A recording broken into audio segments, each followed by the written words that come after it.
Ini di mana, Bang? Ini di mana? Oh, Ustaz. Alhamdulillah, Ustaz sudah ada di Assalamualaikum, Ustaz. Data itu dua kali ini bagi luar biasa kali dulu. Boleh kita lama lagi habis.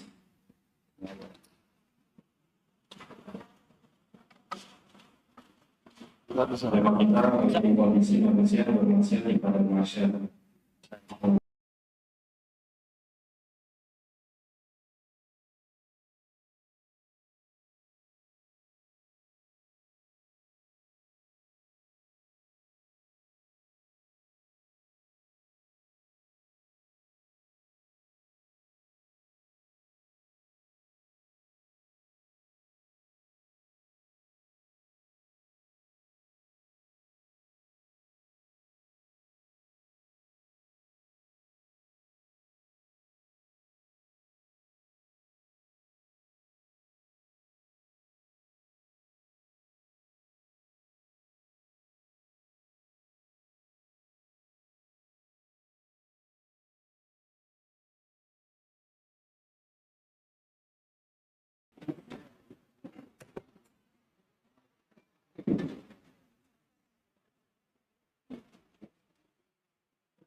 Bismillahirrahmanirrahim. Assalamualaikum warahmatullahi wabarakatuh. Alhamdulillah, nahmaduhu wa nasta'inuhu wa nastaghfiruhu wa natubu ilayhi wa nusalli wa nusallimu ala al-mab'uthi rahmatan lil alamin al-mustafa al-amin rasulillahil karim sallallahu alaihi wa barik wa an'im ala rasulina wa ahlihi wa ashabatihi al-kiram. Amma ba'd. Alhamdulillah, kita kembali pada bahasan tentang manusia-manusia di hari kiamat kelak. Ingat bahwa ini perkara yang harus kita ingat selalu, bahwa baik dan buruk itu pasti ada buahnya. Seperti halnya tanaman dan buah-buahan. Buah-buahan yang enak itu pasti akan kelihatan manis, dan yang tidak enak pasti asam dan pasti berbahaya. Begitulah perbuatan baik itu pasti akan melahirkan keindahan, dan perbuatan buruk pasti akan melahirkan kebinasaan. Ini yang selalu kita ingatkan dan diingatkan oleh ustadz-ustadz kita, bahwa Rasulullah SAW menyebut perbuatan yang terlarang itu dengan sebutan al-muhlikat, yaitu perkara-perkara yang membinasakan kita semuanya. Terkadang disebut dengan nama al-mubiqat, yaitu yang membinasakan pula. Al-muhlikat bikin halak, binasa. Al-mubiqat bikin sengsara. Begitulah perkara-perkara yang terlarang itu disebut dengan istilah-istilah yang seperti itu. Disebut pula dengan nama al-zulumat, kezaliman-kezaliman. Disebut pula dengan kegelapan-kegelapan. Begitulah yang memberikan makna bahwa perkara yang dilarang itu adalah membinasakan, menyengsarakan, kegelapan di kehidupan kita dunia maupun di akhirat.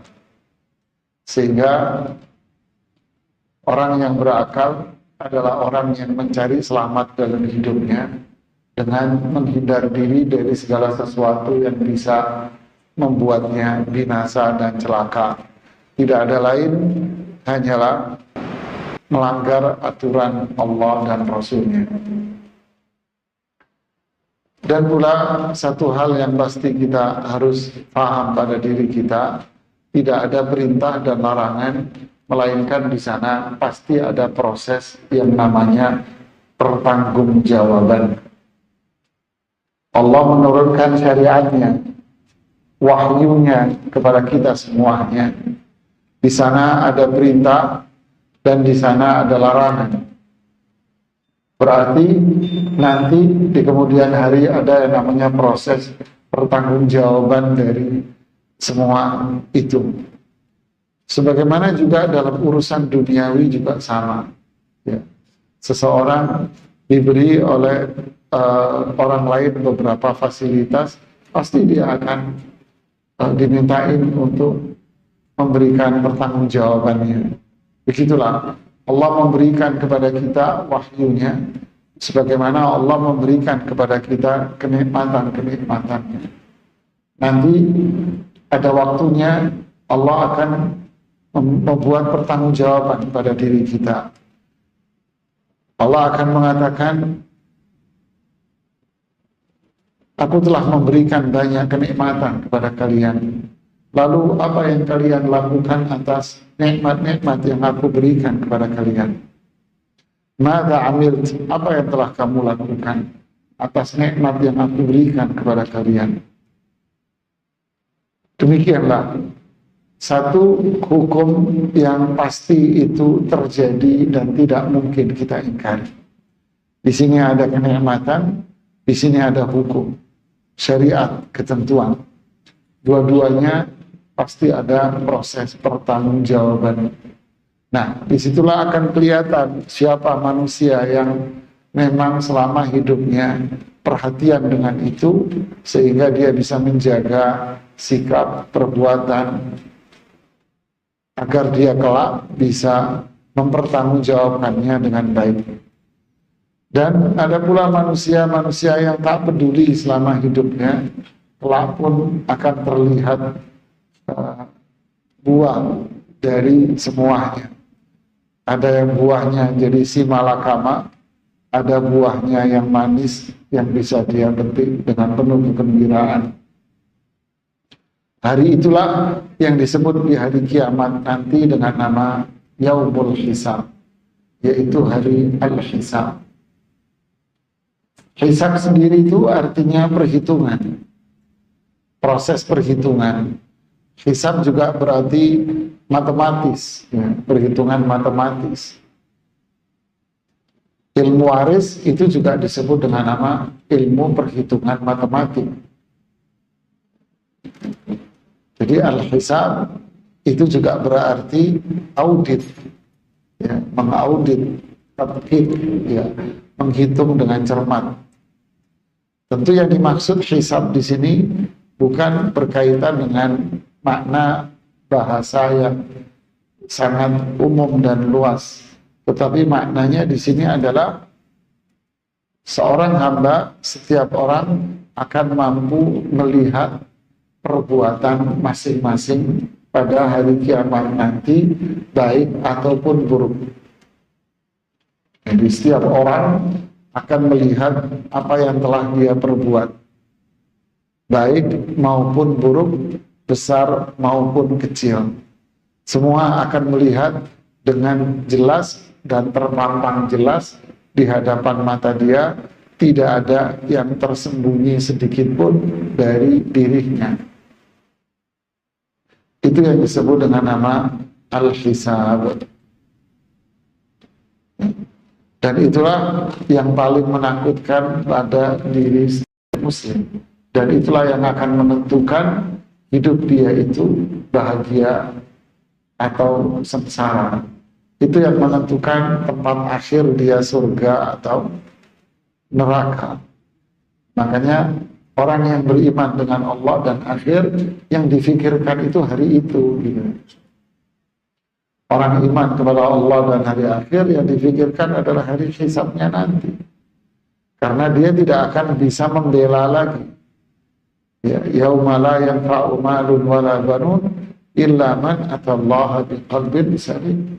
Tidak ada manfaat, tidak ada yang bisa membela diri. Bisa jadi kalau di dunia dia bisa membela dirinya atau menyelamatkan dirinya dari keburukan, kesalahan dengan jabatan, dengan hartanya dia, dengan koleganya dia bisa menyelamatkan itu. Tapi di saat itu la yanfa'u malun wala banun. Harta orang enggak manfaat. Keturunannya enggak manfaat. Jabatannya enggak manfaat. Yang bisa menyelamatkan seseorang hanyalah amalnya dia sendiri. Itulah yang disebut dengan nama al-hisab. Terdapat beberapa dalil di dalam Al-Quran yang menyatakan bahwa setiap orang pasti akan mengalami proses itu. Di antaranya yang Allah firmankan di surat Al-Hijr di ayat 92, Allah mengatakan فَوَرَبِّكَ لَنَسْأَلَنَّهُمْ أَجْمَعِينَ عَمَّا كَانُوا يَعْمَلُونَ. فَوَرَبِّكَ, demi zat yang menciptakan kamu, demi zat yang memberikan rezeki kepada kamu, demi zat yang telah mengatur kehidupan dirimu, lanas'alannahum, pasti kami yaitu Allah akan mempertanyakan mereka semuanya. Apanya yang ditanya oleh Allah? Amma kanu ya'malun, atas semua yang telah mereka perbuat. Ya.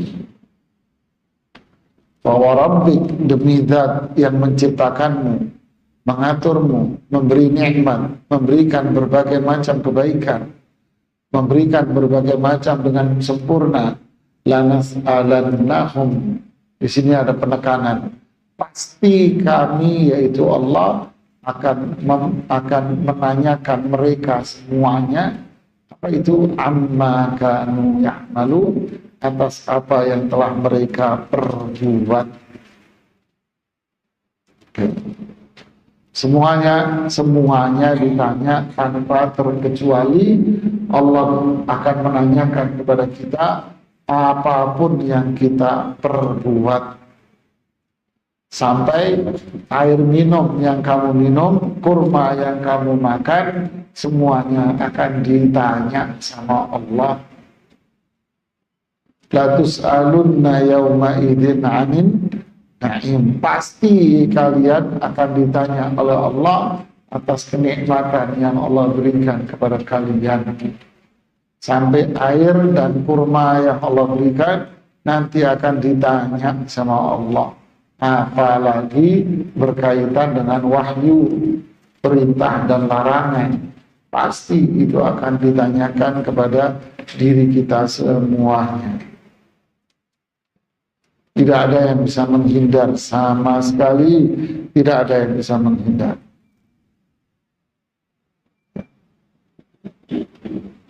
Subhanallah.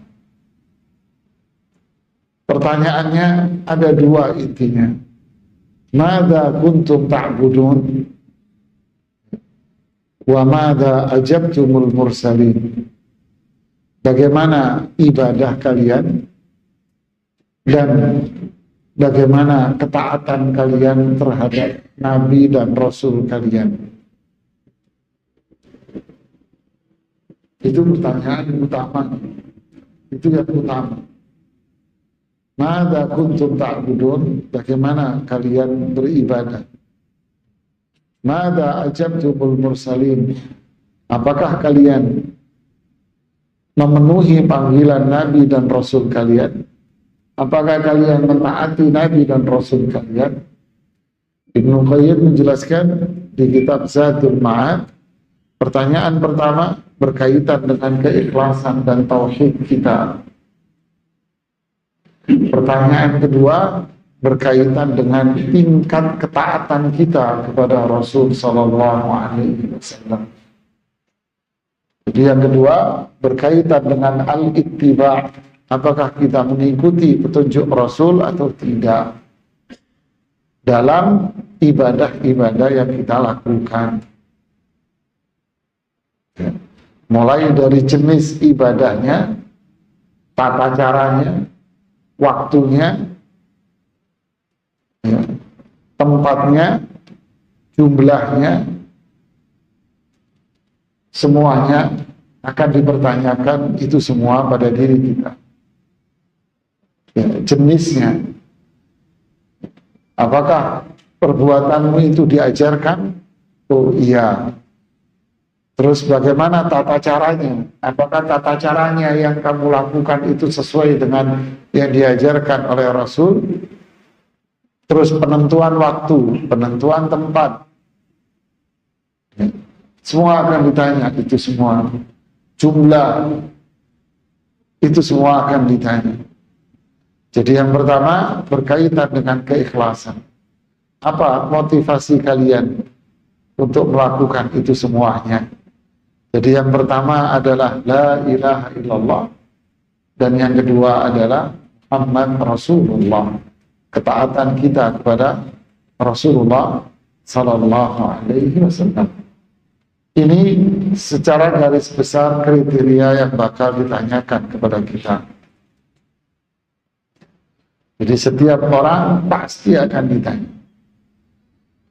Di ayat yang lain, di surat Al-Haqqah ayat 18, Allah mengatakan, Yauma idzin tu'raduna la takhfa minkum khafiyah.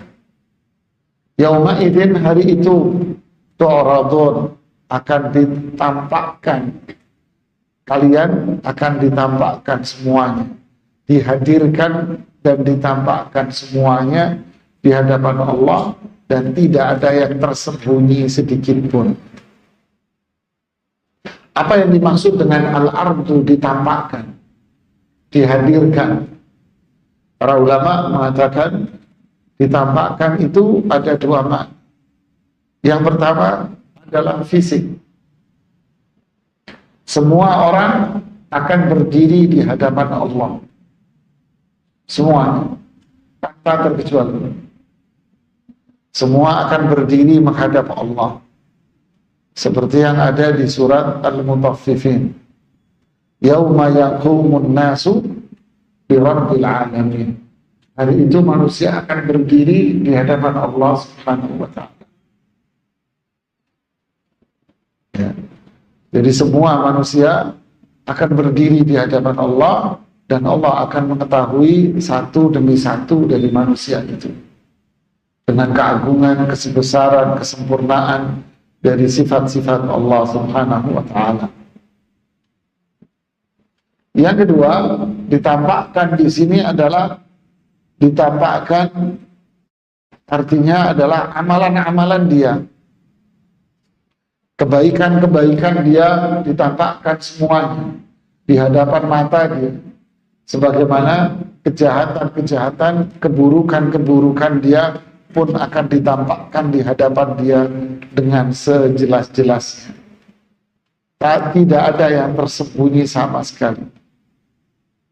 Ibarat layar mungkin yang ditampilkan di hadapan kita, dan di situ kita akan melihat dan bisa mereview kembali apa yang telah kita perbuat selama kita hidup di dunia. Semuanya akan terpampang jelas. Mulai yang baik, apalagi yang buruk-buruk, semuanya akan terlihat jelas di hadapan mata kita, dan tidak ada yang tersembunyi sedikit pun pada diri kita.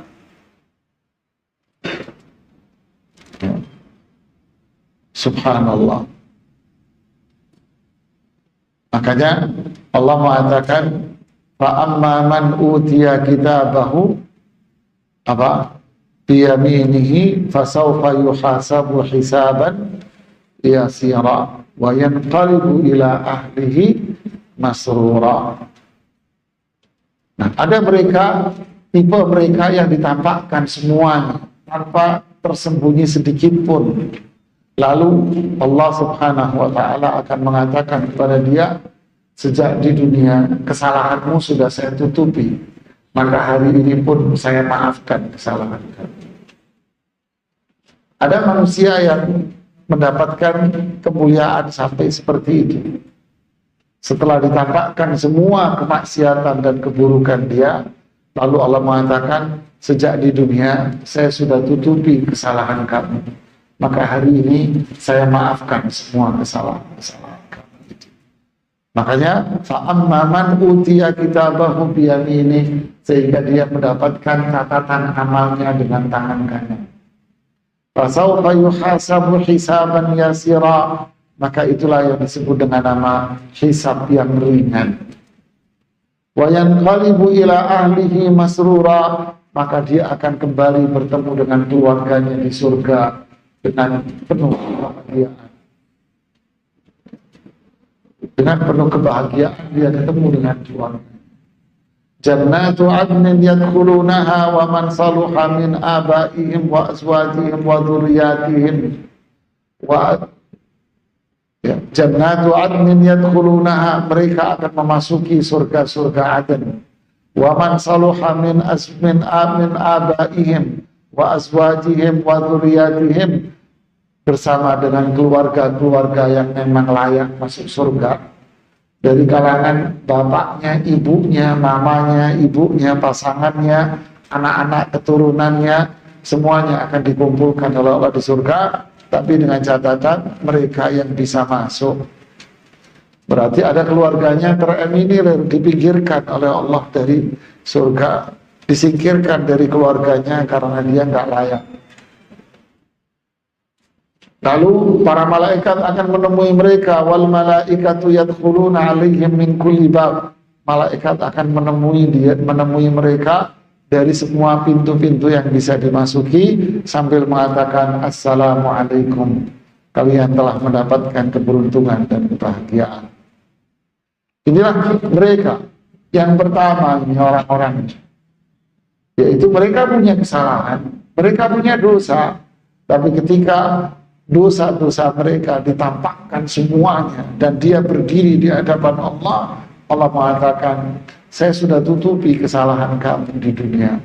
Hari ini tak maafin semuanya, dan kamu masuklah surga kamu dengan keluargamu semuanya. Allahu Akbar. Wa amma man utiya kitabahu bisimalik, ada mereka yang ditampakkan kejahatan-kejahatannya oleh Allah. Semuanya ditampakkan oleh Allah, keburukan-keburukan tanpa terkecuali. Sampai mereka itu bilang, seperti yang di Al-Kahfi, mali hadal kitabi la yughadiru saghiratan wala kabiratan illa ahsaha. Ini catatan apa ini? Kok semuanya ditampilin di sini? Yang besar, yang kecil, semuanya terpampang jelas di hadapan dia. Fawajadu ma'amilu habira, mereka mendapati apa yang telah mereka perbuat itu terpampang jelas di depan mata dia. Wala yadhlimu rabbuka ahada, saat itu Allah tidak akan menzalimi dia sedikit pun. Siapa dia ini? Fa'amma man utiya kitabahu bisimalih, inilah manusia yang mendapatkan catatannya dengan tangan kirinya. Dia dapat tangan kiri.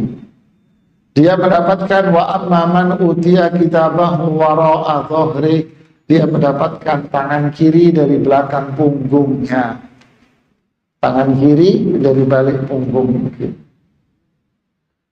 Lalu saat itu dia akan mengatakan fasawfa yad'u subura, dia akan teriak sekencang-kencangnya di padang mahsyar. Apa teriakan itu? Teriakan kebinasaan.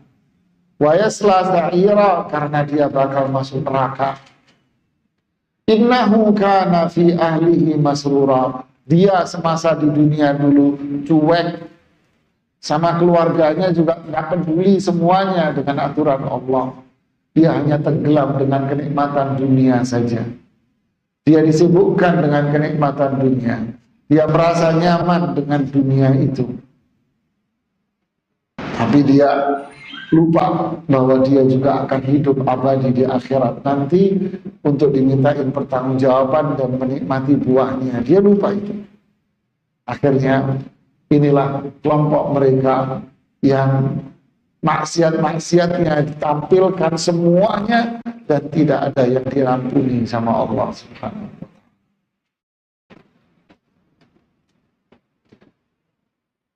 Berarti dia diadab di neraka. Iya. Innahu dhanna an lan yahur bala inna rabbahu kana bihi basira.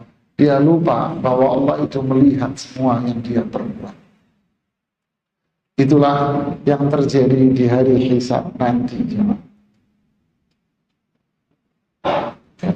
Itulah yang namanya al-hisab.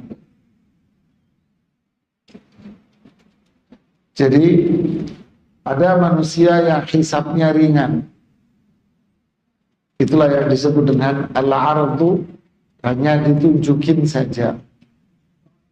Ada yang hisabnya berat, yaitu apa? Sekecil apapun yang ada pada dirinya, semuanya akan Allah bongkar diri. Semuanya dibongkar sama Allah. Semuanya akan dibuka sama Allah Subhanahu wa ta'ala. Ini hari hisab ada dua model seperti itu.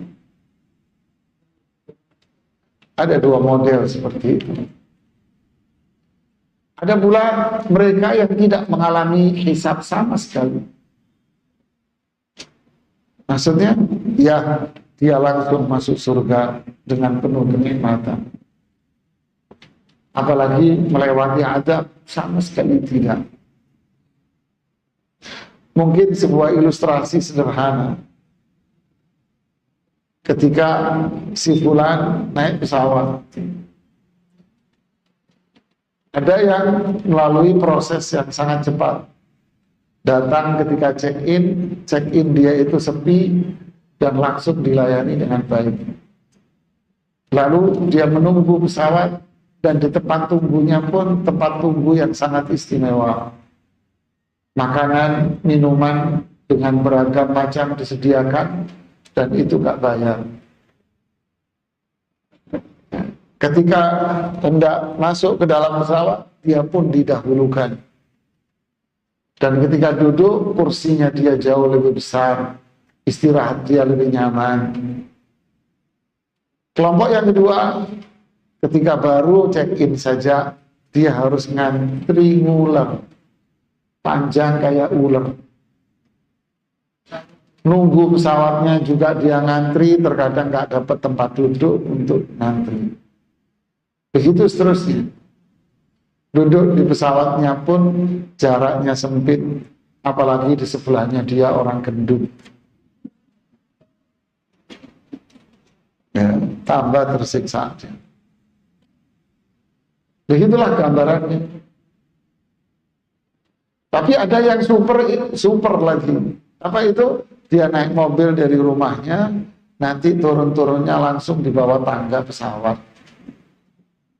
Dia tidak akan melalui proses check-in, bandara, pemeriksaan, ini itu tidak. Dia langsung berdiri di bawah tangga pesawat. Pulangnya juga gitu, dia turun, langsung mobil di bawah tangga pesawat, dia langsung jalan. Itulah tiga kelompok manusia. Yang pertama, yang mendapatkan catatan dengan tangan kanan. Dia masih melalui proses, tapi mendapatkan banyak sekali kemudahan-kemudahan. Hisabnya dia ringan. Adapun yang kedua, ini yang binasa, ini yang berbahaya. Setiap yang ada pada dirinya pasti akan diperiksa. Semua diperiksa. Minuman dia diperiksa, makanan dia diperiksa. Ya, apalagi yang dibawa atasnya, semuanya diperiksa sama Allah Subhanahu wa ta'ala. Semuanya diperiksa. Sholatnya, zakatnya, puasanya, sedekahnya, hajinya, umrahnya, kebaikan dia sama orang diperiksa, tutur katanya, sikapnya sama orang, mulutnya dia, semuanya. darah yang mengalir di tubuhnya, daging yang numbuh di badannya, semua akan dicek sama Allah. Semuanya. Berarti apa? Inilah manusia yang akan diadab oleh Allah. Ketika turun ayat yang tadi itu, fasawfa yuhasabu hisaban yasira. Allah akan hisab dengan hisab yang ringan. Apa maksudnya hisab yang ringan?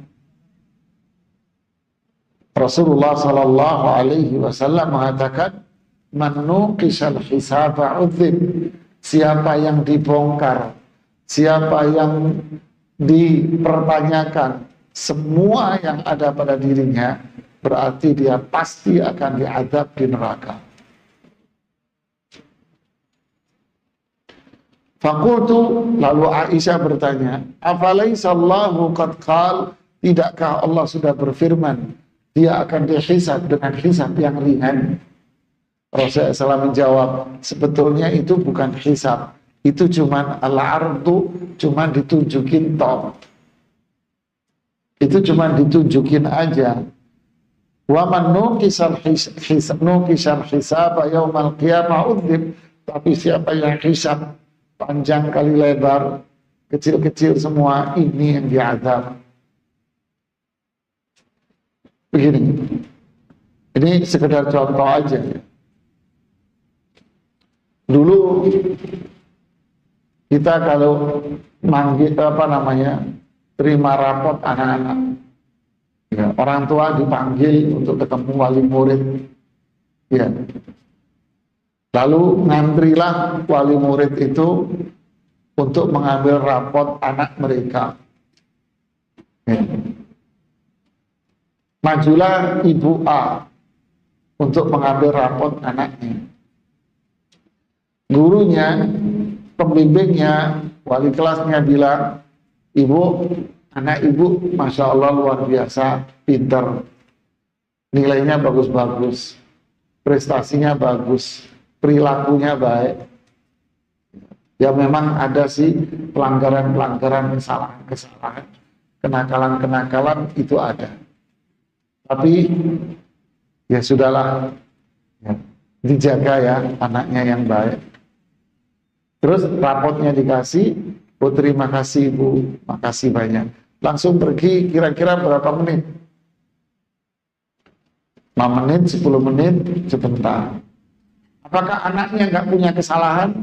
Punya, tapi kesalahannya dimaafkan karena kebaikan dia.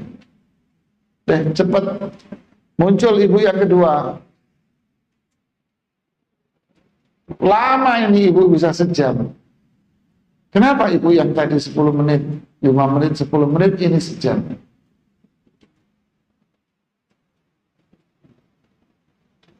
Yang ini panjang kali lebar. Ini ibu, berdasarkan catatan kami.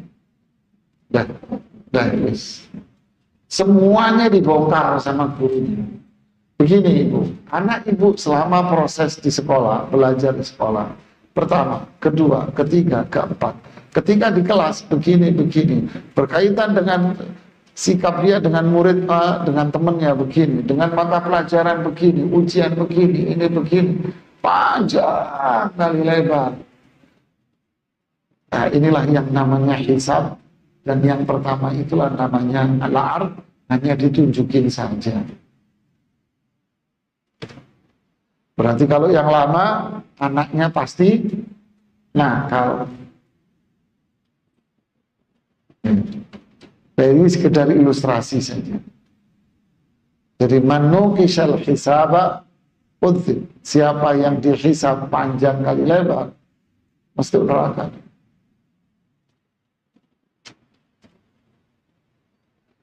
Tapi kalau hisabnya cuma sebentar, ditunjukin ini maksiat kamu, ini kesalahan-kesalahan kamu. Tapi sudahlah, sejak di dunia sudah saya tutupin kok. Hari ini saya maafkan, kata Allah.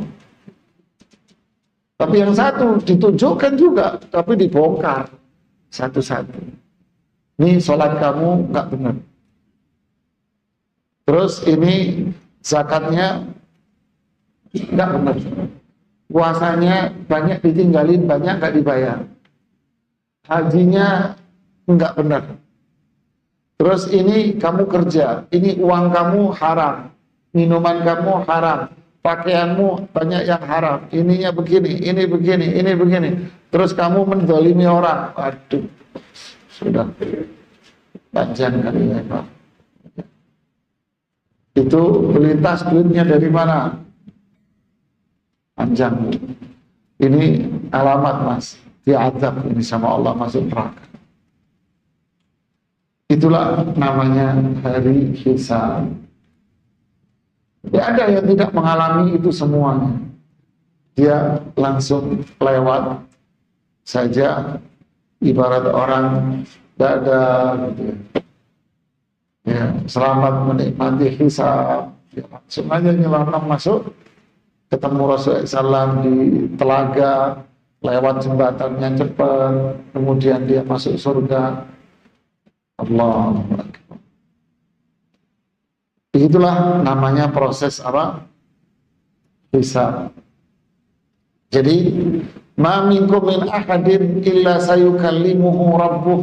Tidak ada seorang pun pasti akan menghadap Allah satu demi satu.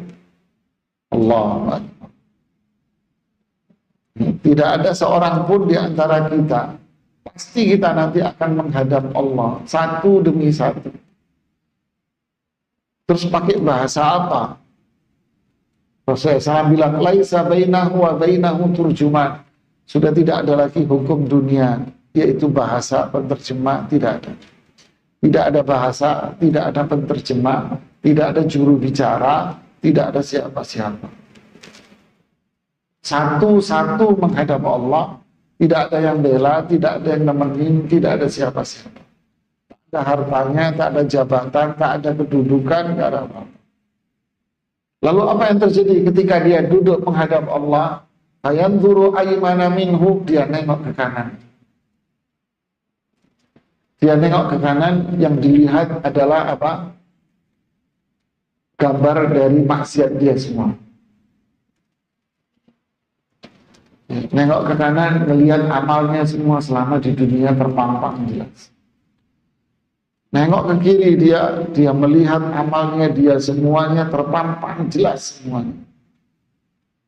Ngelihat ke depan, neraka jahanam dibuka pintunya oleh Allah, mengangak di depan matanya dia. Apinya berlapis-lapis dan bertumpuk-tumpuk. Dia melihat ke depan neraka jahanam. Dan dia mau bicara sama Allah, dan Allah mau bicara sama dia. Terus gimana? Itulah proses hisab. Itu hisab. Jadi semuanya ngelihat neraka, semua lihat. Semuanya. Itulah hisab. Kalau dia orangnya yang mendapatkan catatan tangan kanan tadi, dia melihat neraka jahanam terpampang jelas.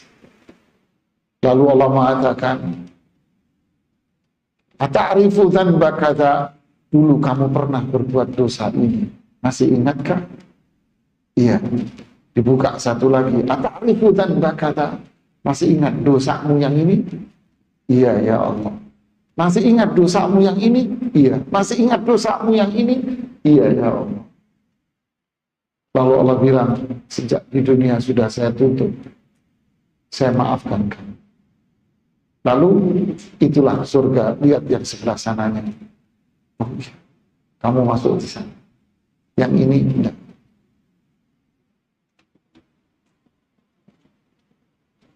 Lalu bagaimana kalau dia orang yang dapat catatan dengan tangan kirinya isinya maksiat, Pak? Ya sudah, kelar. Kelar, Pak. Mau bela apa? Tidak ada di hadapan Allah. Rabbul Izzati wal Jalal. Zat yang memiliki kemuliaan dan keagungan semua. Allahu Akbar. Nah itulah jamaah semuanya. Inilah yang disebut dengan nama apa? Al-Hisab. Jadi siapa yang melakukan proses hisab ini? Malaikat? Hah? Siapa yang melakukan proses di sana? Malaikat? Bukan. Allah sendiri yang melakukan proses di sana. Allah sendiri yang melakukan proses di sana. Innallaha la yadhlimu mithqala dzarrah. Allah tidak akan menzalimi apapun yang diperbuat oleh seorang hamba. Tidak akan menzalimi sedikit pun Allah Subhanahu wa taala. Intaku hasanatan yudha'ifha. Kalau itu kebaikan, dilipat gandakan oleh Allah. Wa yu'ti min ladunhu ajran 'azima. Allah akan berikan pahala yang berlipat. Seperti yang di surat An-Nisa itu ayat 40. Tapi kalau dia orang jahat, wa wudi'al kitabu fataral mujrimina musyfiqina mimma fi.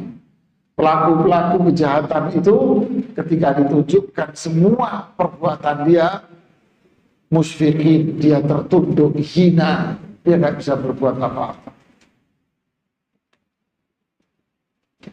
Jadi Allah yang akan menghisab sendiri. Jika itu kebaikan akan dilipat gandakan. Jika itu keburukan, Allah akan memberikan dosa pada dirinya.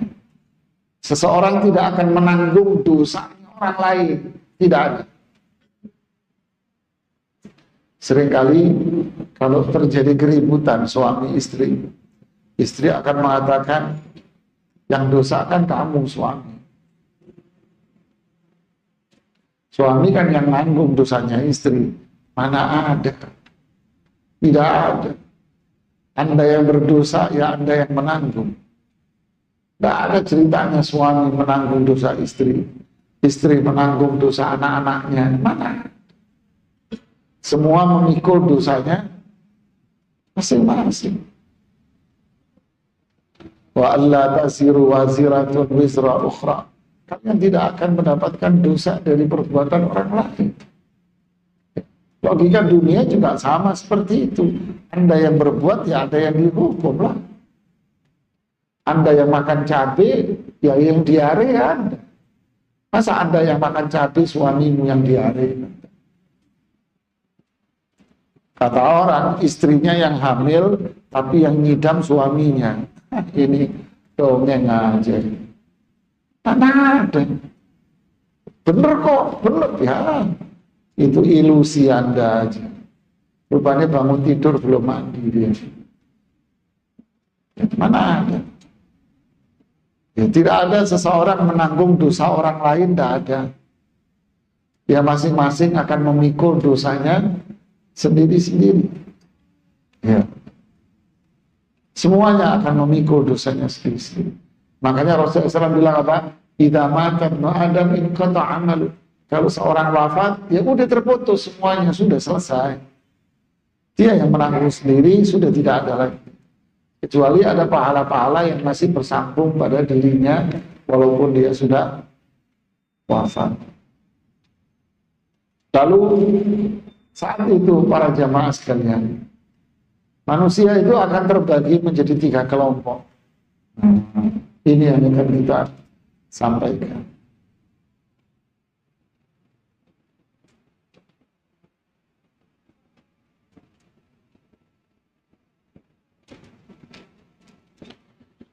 Saat itu manusia akan terbagi menjadi 3 kelompok. Allah sebutkan 3 kelompok itu di surat Fatir ayat 32. Summa awraqna al-kitaba alladhina astafaina min ibadina. Kemudian kami wariskan Al-Quran ini kepada hamba-hamba kami yang kami pilih. Kemudian kami wariskan Al-Quran kepada hamba-hamba kami yang kami pilih Al-Quran. Tilka ayatun bayyinat fi suduril ladina utul ilm. Inilah Al-Quran yang akan ada di hati orang-orang yang belajar. Jadi orang-orang tertentu yang mendapatkan Al-Quran yang mulia itu. Tetapi kenyataannya faminhum, tapi kenyataannya manusia, yaitu orang Islam itu terbagi menjadi 3. Jadi orang Islam akan terbagi menjadi 3. Faminhum zalimun li nafsihi. Mereka, di antara mereka ada orang yang zalim terhadap dirinya sendiri. Yang kedua, wa minhum muqtasid, di antara mereka ada yang sedang-sedang saja. Yang ketiga, wa minhum sabiqun bil khairati biidznillah. Di antara mereka ada yang berlomba-lomba dalam kebaikan dengan izin Allah Subhanahu wa taala. Zalika huwal fadlul kabir, itulah karunia yang sangat besar.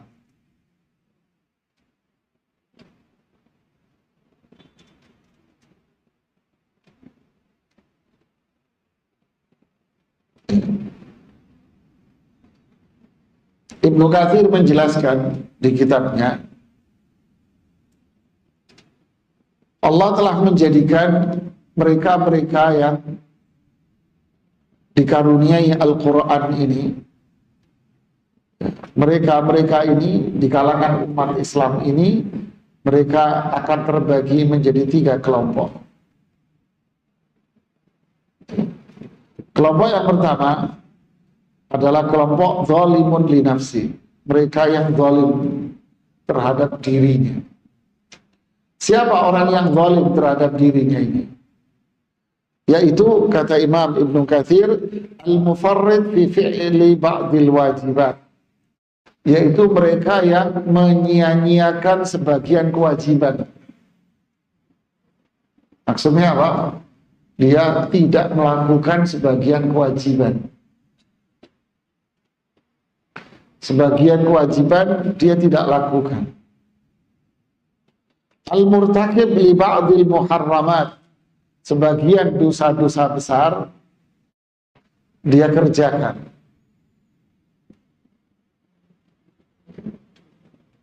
Zakat, ya mungkin dia nggak keluarin. Yang penting kalau Ramadan bagi sembako. Ya.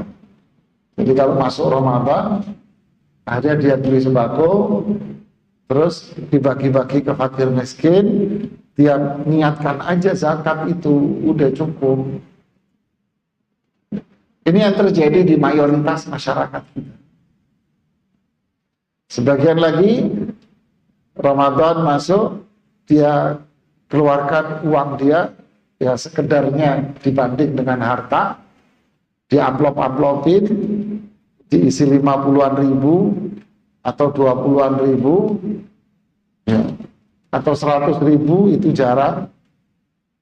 Terus habis itu dibagi-bagi ke masyarakat, niatkan saja itu dengan zakat kita. Ini hukum diatur-atur sendiri sejidatnya dia. Ini hukum diatur-atur sendiri sesuai maunya dia sendiri aja, semau bodongnya aja. Alhamdulillah. Nanti silakan Anda tanya. Puasa juga begitu. Bukan? Yang penting kan saya nggak makan, nggak minum. Tetapi Anda makan dagingnya orang. Anda menghisap darahnya orang. Anda jadi Dracula ketika Ramadan. Anda tukang hisap darahnya orang. Ya, Anda jadi kanibal, makan dagingnya orang. Apa itu? Bohong, riba, ngaku domba orang, hasad, dengki, sombong. Tapi Anda nggak makan, nggak minum. Usai sudah haji berapa kali malah. Kata caranya, udahlah jadi orang jangan kaku-kaku. Yang penting kan berangkat haji. Loh, hukum diatur sejidatnya dia sendiri. Ya. Nauzubillah. Yang penting kan haji itu Arafah, Mas. Ya kan? Yang penting kan Arafah, Mas. Jadi kalau tanggal 9 rame-rame ke Arafah. Sudah ketika Arafahnya bubar, ya, maghrib Ya udah maghrib aja dua di Arafah situ. Sholat maghrib berjamaah sama Isya, makan malam di Arafah. Ya kan? Makan malam di Arafah, sholat maghrib Isya berjamaah. Tungguin, masih rame, macet, ntar aja duluan jalannya, kata travelnya. Gitu kan? Sudah mulai sepi baru jalan. Loh, Musdalifahnya cukup numpang lewat saja, kan padat demi keselamatan jamaah. Hukum diatur-atur kayak bodongnya dia aja. Itu bilang. Terus giliran lempar jumroh, bapak-bapak, ibu-ibu yang nggak mau ngelempar jumroh boleh deh diwakilin. Nah, fulus deh. Seenak-enaknya diatur-atur mau. Yang lebih lagi kalau fenomena sekarang udah parah. Apa itu? Udah nggak sholat, udah nggak bayar zakat. Puasa Ramadan paling cuma hari pertama, hari kedua sebentaran. Habis itu capek, kan kita bekerja, capek. Haji, belum siap, belum ada panggilan. Ya. Tapi SPK mobil dalam 2 hari langsung melonjak 1000 penjualan. Tahu aja Ustaz. Ya, booking-nya banyak. Kayak angin. Tapi kalau haji belum dapat panggilan. Wah, pemerintah belum dikasih diskon, minta diskon. Kadang belinya apa? Mobilnya mewah. Loh, kan masyarakat desa, oke, masyarakat desa iyalah. Mereka butuh diskon. Ya kan? Kasih pengurangan yang murah. Tapi orang kota jangan dikasih diskon harusnya. Ya kan, orang Jakarta jangan dikasih diskon gitu. Orang miskin yang pengen haji baru dikasih diskon. Jadi innalillahi wa inna ilaihi raji'un. Ustaz, suami istri saya nggak sholat. Terus saya tegur, dia bilang saya jangan diinget-ingetin sholat. Nanti malah saya nggak kerjain. Udah biarin aja saya ngerjain sendiri. Tapi kenyataannya nggak dikerjain juga. Sama pula Ustaz, suami saya nggak sholat. Sejak kapan Ibu? Sejak menikah 15 tahun yang lalu. Sholatnya apa? Ya Jumatan kadang-kadang, tapi kalau Idul Fitri, Idul Adha sholat. Tapi kalau ditanya agamamu apa Mas? Islam. Dablek pola. Alhamdulillah. Ini la haula wala quwwata.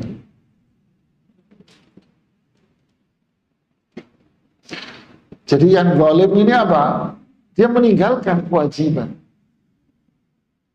Dia mengerjakan yang haram dikerjain. Zalim ya orang.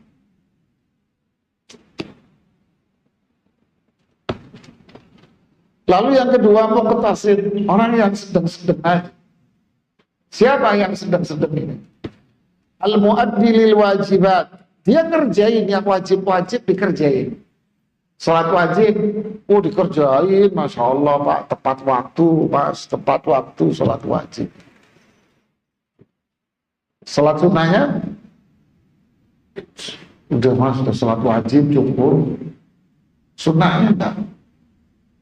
Zakat, wah dihitung detail, dihitung nanya ustadz sebagainya, hitung dia zakat, dihitung apa adanya sudah, dikeluarin semua. Sedekah kan udah bayar zakat, ya kan? Puasa Ramadan, puasa luar biasa, puasa sunnah udah cukup Ramadan. Haji, Mas gak berangkat haji, udah dulu tahun 80. Umpamanya cukuplah, jangan bolak-balik haji, itu zalimin orang, bahasa dia gitu. Cukup Mas haji sekali gitu, ya. Umroh, udah cukup, tak pernah berapa, 5 tahun yang lalu. Iya kan? Dia kerjain, yang wajib-wajib dikerjain. Ya. Ada sahabat yang seperti ini ada. Datang kepada Rasulullah SAW, Badui. Ya Rasulullah, benarkah engkau mewajibkan kepada kita salat 5 waktu? Iya. Benarkah engkau mewajibkan kepada kita zakat? Iya. Benarkah engkau mewajibkan kepada kita puasa Ramadan? Iya. Saat itu haji belum turun. Kalau gitu saya akan melakukan ini saja dan lebih dari ini saya tidak mau. Rasulullah SAW tersenyum. Ini yang orang sedang-sedang. Ini yang sedang aja zaman sekarang udah berat gitu. Terus at-tariku lil muharramat, dosa-dosa besar semua ditinggalin.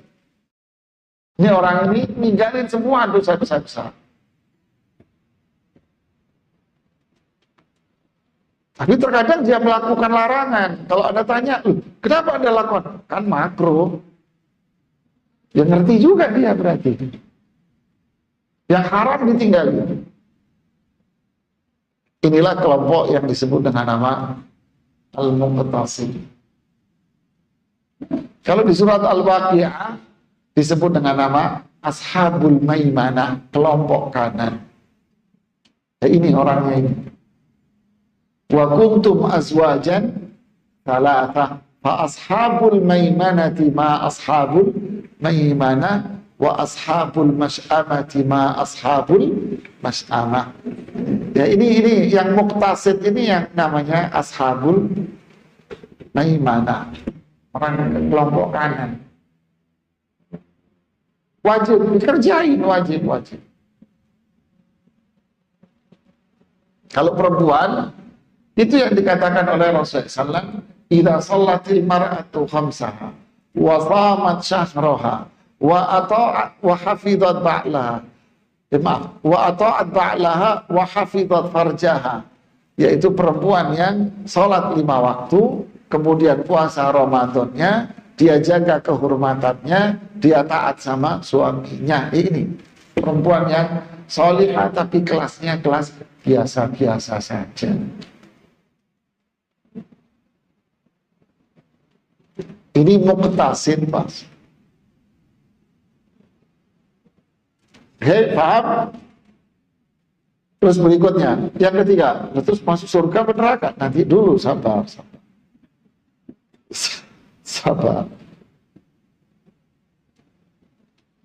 Ya. Yang ketiga siapa?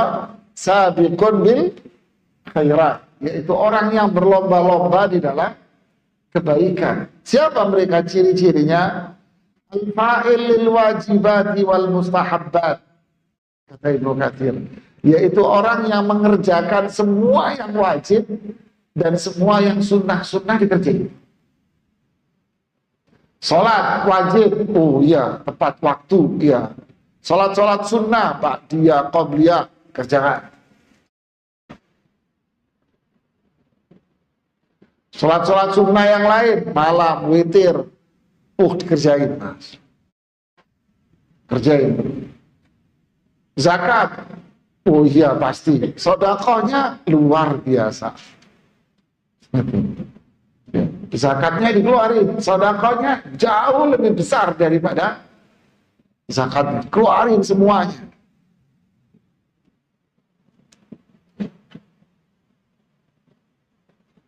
Masya Allah. Jadi kalau di mobilnya bukan ada barang, ada duit mungkin. Butuh berapa Anda? Nih, keluarin dari mobilnya. Pernah dulu saya diajak satu orang pakai Mercy S400, mewah banget kan. Selesai mau pulang, saya mau pulang naik motor waktu itu.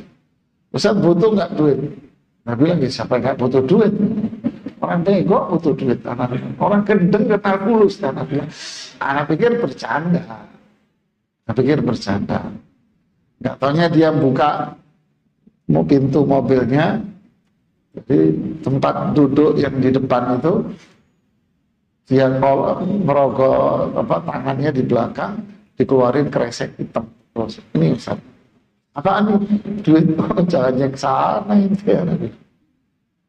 Jadi ada orang. Tapi yang nyari orang kayak gini kayak nyari jarum di jemari. Iya nak, ya habis itu sudah nggak mau ketemu lah, repot fitnah lah. Ya. Jadi kelompok yang ketiga ini wajib dikerjain. Sunnah Ramadan, ya puasa sunnah, wah semangat ya. Haji, ya. Ada jamaah saya orang luar Jakarta di Jawa Timur. Dia bilang, Ustaz, pokoknya saya bilang sama travel, pokoknya daftarin saya setiap 2 tahun sekali. Saya mau berangkat umroh haji 2 tahun sekali. Jadi kayak puasa Daud. Tahun ini berangkat, tahun depan enggak, berarti tahun depannya lagi berangkat. Iya, Masya Allah. Nah, jadi 2 tahun sekali Pak. Iya. Sudah daftar otomatis aja. Masya Allah kan luar biasa. Umrah kalau Ramadan pasti. Ya ada, kalau ini banyak. Setiap Ramadan satu keluarga. Masya Allah. Jadi yang wajib yang sunnah. Menyantuni orang, membantu orang, itu sedekahnya dia. Kebaikan dia. Pokoknya yang wajib, yang sunnah dikerjain semua. Kemudian yang larangan, pokoknya yang dilarang sama dia semuanya ditinggalin. Mau haram, mau makro ditinggalin. Oh dilarang, saya tinggalin. Yang mubah, kalau itu membahayakan dirinya, dia akan tinggal.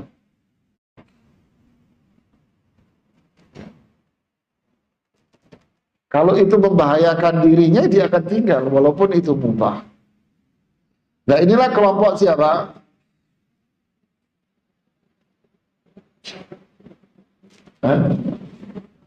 Kelompok yang ketiga, sabiqun bil khairat, makanya disebut dengan mereka yang berlomba-lomba dalam kebaikan. Nah, bagaimana status mereka ini semua tiga-tiganya ini? Nah, tiga-tiganya ini semuanya umat Islam. Semuanya umat Islam. Semuanya orang yang beriman. Cuman yang pertama tadi ghalib, tentu dengan catatan yang dia tinggalkan bukan sholat ya. Yang ditinggalkan bukan apa? Bukan sholat. Kenapa? Karena orang yang meninggalkan sholat, pendapat kuat dari kalangan para ulama, dia murtad mas. Walaupun kita tidak boleh memvonis orang ya. Kita melihat si A nggak sholat, nggak boleh Anda katakan, lo murtad lo. Nggak boleh mas. Ini bicara dalam konteks apa? Hukum dan ancaman. Bukan dalam konteks apa? Vonis. Bukan. Jadi orang yang meninggalkan sholat dengan sengaja secara hukum, ya dia keluar dari Islam. Jangan main-main Anda sama sholat. Ya, jangan main-main. Jadi kalau saya orang konsul suami, perempuan, laki, Ustaz, pasangan saya nggak sholat. Apa yang sudah Anda lakukan? Sudah dinasihati? Sudah sekian tahun. Terus sudah keluarganya dilibatkan. Sudah dinasihati Ustaz, sudah sekian tahun. Sudah tinggal yang terakhir kalau gitu. Apa itu yang terakhir? Yang terakhir adalah temui pengadilan agama. Ajuin gugatan cerai sini.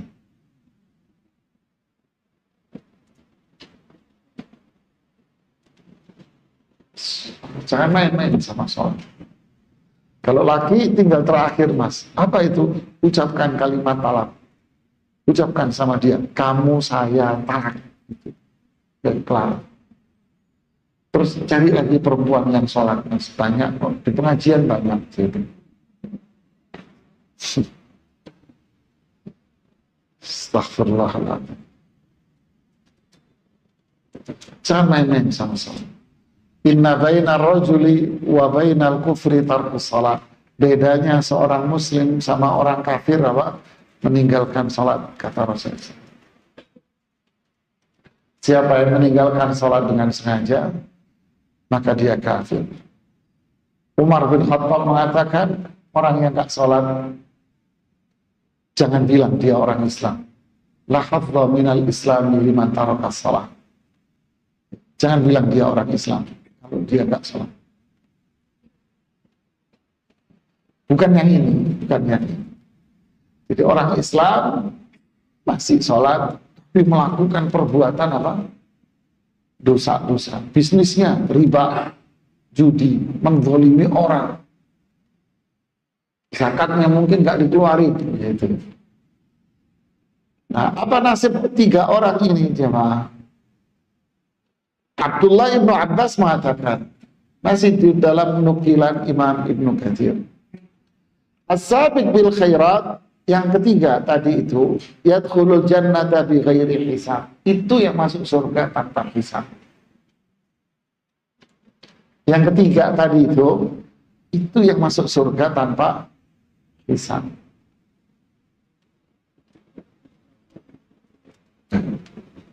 Gimana jemaah? Pengen masuk surga tanpa hisab ya? Pastilah, saya juga kepengen jemaah. Caranya gimana? Ya kita berusaha untuk melakukan yang wajib dan yang sunnah. Kita nggak usah nanya, ini wajib apa sunnah. Pokoknya diperintahkan Allah dan Rasulnya dengan dalil yang jelas, kita kerjakan. Larangan, pokoknya, ini judulnya judul pokoknya. Pokoknya dilarang oleh Allah dan Rasulnya dengan dalil yang jelas, Quran, haditsnya sahih,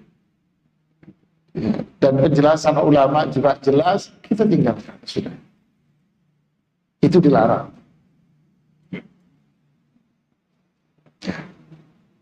Yang mubah, kalau membahayakan agama saya, membahayakan iman saya, membahayakan ketaatan saya, tapi itu mubah, ya saya tinggalin dong, bahaya.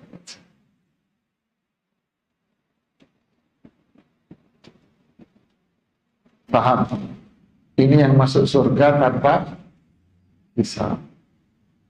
Berarti gimana ya? Ya, nggak lewat hisab.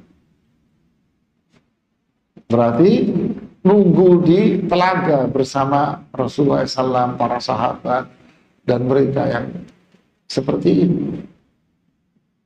Terus ketika lewat jembatan, ya cepat larinya dia, bisa lari kayak kuda perang begitu, atau bisa juga dia kayak petir,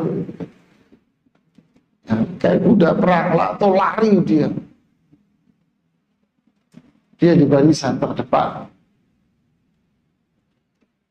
Oke, berikutnya wal muqtasidu yadkhulul jannata bi rahmatillah. Adapun orang yang sedang-sedang tadi, dia akan masuk surga dengan rahmat Allah juga. Maksudnya apa? Ini yang disebut dengan kelompok kanan, tapi dia lewat hisab juga, Pak. Lewat hisab juga. Makanya ketika sahabat tadi mengatakan, saya tidak akan menambah lebih dari ini sama sekali. Artinya dia ingin melakukan yang wajib saja. Apa kata Rasulullah SAW? Jika kalian ingin melihat Rasulullah SAW bilang, laqad wajabat. Dia akan masuk surga kalau dia sujud. In sodat. Kalau dia jujur, dia masuk surga. Tapi tetap mengalami proses apa? Hisab. Apa itu? Pertama, yang pertama kali dihisab oleh Allah pada dirinya apa? Salat. Oh, ternyata salatnya clear, bagus dia salatnya, luar biasa. Walaupun nggak ada sunnahnya kan, bagus salatnya. Terus awal mayuhazab almar'u fid dima. Lalu yang dihisab lagi pertama apa? Berkaitan dengan darah orang.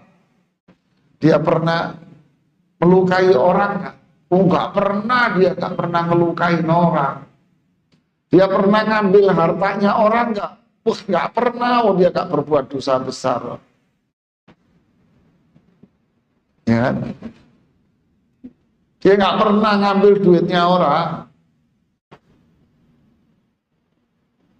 Oh, dia pernah mencaci maki orang, menghina, riba, namimah, hasad. Enggak. Itu dosa besar, dia tinggalin. Clear, masuk surga kamu. Ya, tapi ya hisabnya ringan gitu. Nah, yang pertama ini yang runyam. Ibnu Abbas mengatakan, وَالظَّالِمُ لِنَفْسِهِ يَدْخُلُونَ الْجَنَّةِ بِشَفَاعَةِ مُحَمَّدٍ SAW. Adapun orang zalim masuk surga dengan syafaat Rasul SAW. Maksudnya apa? Ya diadab dulu di neraka. Kemudian meninggalkan kewajiban. Dia melakukan yang haram masih ada. Ya. Dia masih melakukan yang haram.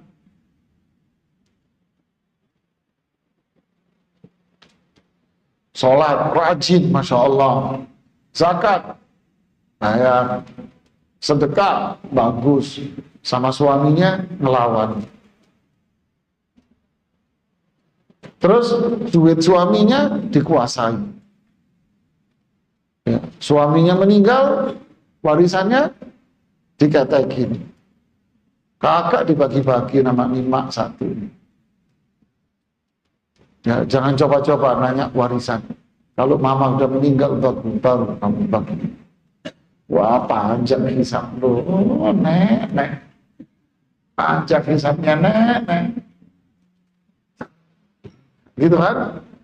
Laki juga begitu. Wah, belagu. Kawin laki. Akhirnya kawin laki dia. Ternyata zalim dia sama istri muda. Kenapa? Karena mbok tua kamu. Karena istri tua marah-marah. Akhirnya istri muda digeletakin begitu saja. Apa yang harus saya lakukan, Ustaz? Kata istri muda. Ini sering nanya begini. Ya udah, nasibmu.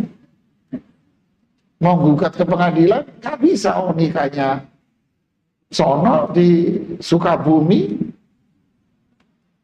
ya kan? Nikahnya mana sono di Buah Batu sono dia nikah kok. Di Bandung, makanya sering ke Bandung dia. Kita kompori aja gitu. Nah, istri yang muda nggak dinafkahi. Dikirimin duit terus, tapi dianya sendiri nggak pernah setor, nggak pernah datang, nggak pernah nemui. Ini hari kiamat, di hari hisab setruk dia mencok mungkin mulutnya, miring begini hari kiamat. Oh, ini bininya dua, ini dolim. Nanti orang-orang sih. Oh, bisnis, oh masih pakai riba dia. Ya, masih pakai riba dia, dan seterusnya. Ini zalim. Azab, ya Allah akan azab sesuai dengan apa? Kemaksiatan. Tapi dapat syafaat. Iya, Rasulullah SAW mengatakan, hadits Anas bin Malik, syafaati li ahlil kabairi min ummati. Syafaatku pada pelaku-pelaku dosa dari kalangan umatku. Saya bantu, saya syafaat, kata Rasulullah SAW. Cuman dia kan nyicipin dulu azab neraka, diazab dulu lah, sesuai dengan apa? Kemaksiatannya. Ya kan? Tapi syaratnya apa dia? Itu tadi syaratnya, jangan syirik. Nah, kalau syirik berarti dia akan masuk neraka selama-lamanya. Berarti kalau enggak sholat sampai mati, ya sudah, wassalam.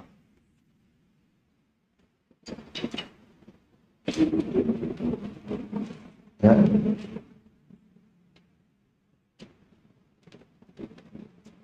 Gimana? Jadi kalau sudah dia berbuat syirik kepada Allah, tidak sholat sampai mati, ya sudah kelar. Tapi kalau dia masih sholat, rajin, dia masih berbuat dosa besar yang lain, ya masuk neraka, tapi diselamatkan dengan syafaat Yesus SAW. Berapa lama dia ada di neraka? Ya nggak tahu. Yang jelas 1 hari berapa? 1000. Nah kalau dia ada setahun jadi neraka, gimana? Para ulama membahas ayat yang di surat An-Naba. Labithi inna jahannama kanat mirsada littaghina ma'aba labithina fiha qaba. Neraka jahanam itu akan mengintai orang-orang yang akan jadi penghuninya. Orang-orang yang akan jadi penghuninya, diintai, dipantau.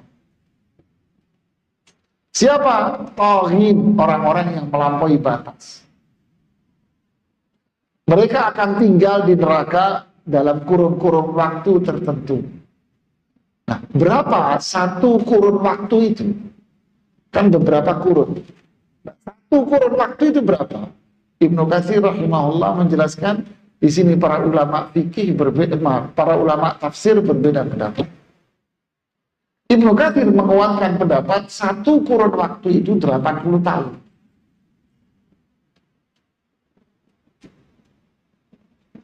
Inna lillahi wa inna ilaihi raji'un.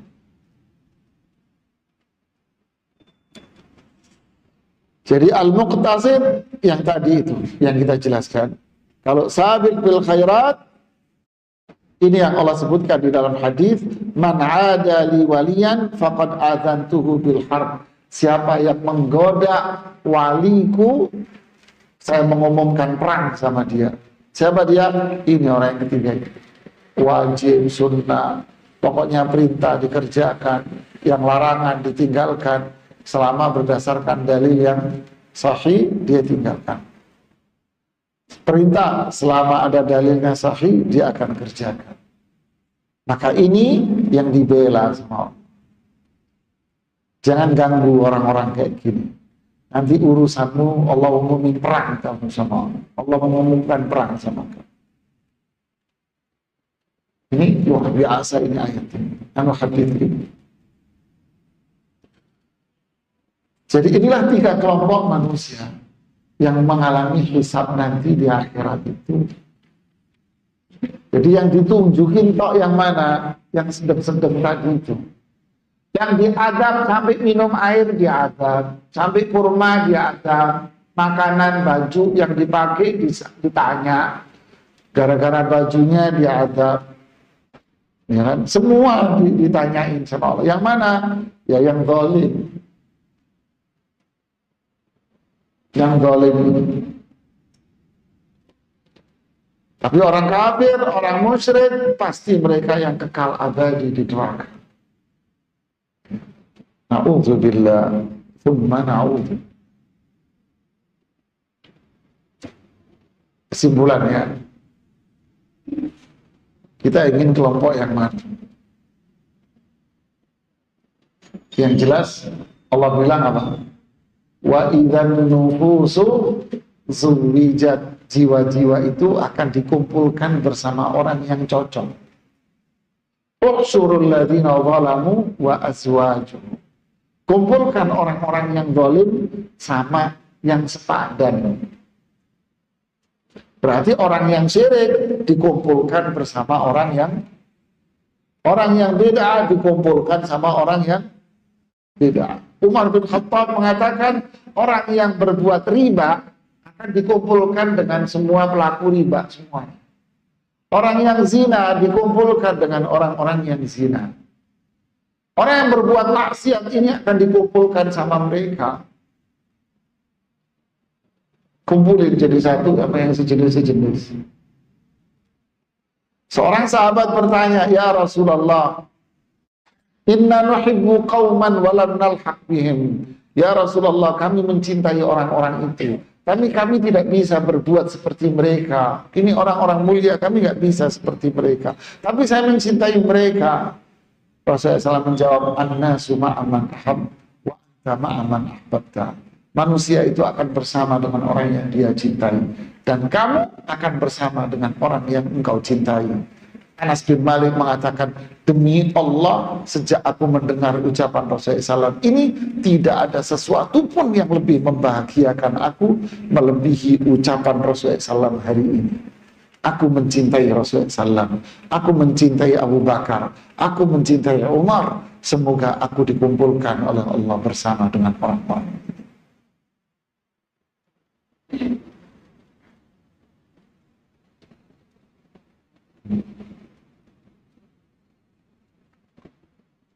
Saya kemarin ngisi pengajian di keluarga turunan Arab. Saya ngamuk-ngamuk di rumahnya mereka. Saya bilang, kalian semua jangan jadi orang-orang yang munafik. Saya bilang, Allah itu bilang, alladzina yufuna bi'ahdillahi wa la yanquduna al-mitsaq. Mereka yang akan dikumpulkan oleh Allah satu keluarga di surga adalah orang-orang yang enggak khianat sama Allah. Kamu pakai jilbab di sini, tapi kamu goyang nyanyi di Senayan kemarin sama penyanyi Arab. Cedek semua.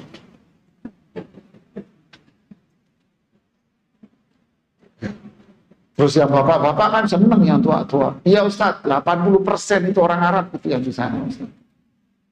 Ya, 90% malah Ustaz. Ya.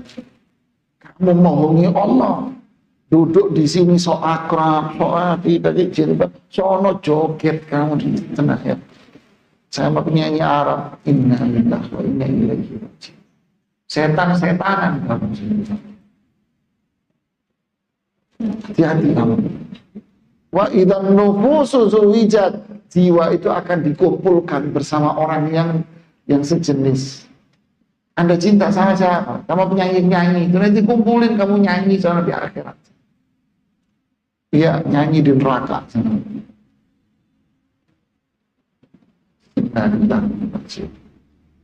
Makanya inilah iman, jemaah. Inilah yaumul hisab. Kita sama siapa? Dan kita mencintai Rasulullah SAW. Mencintai keluarganya, mencintai Abu Bakar, Umar, Utsman, Ali, kita mencintai para sahabat. Dan cinta bukan sekedar mulut, tapi cinta itu adalah, ayo, semoga kita termasuk, apa namanya? Wa minhum sabiquna bil khairat. Kita pengen menjadi orang-orang yang berlomba-lomba dalam apa? Ulaikal muqarrabun. Inilah orang-orang yang dekat dengan Allah. Semoga Allah teguhkan iman kita untuk menjadi bagian dari orang-orang yang mulia. Ini yang bisa saya sampaikan. Selebihnya kita kasih kesempatan untuk bertanya. Silakan.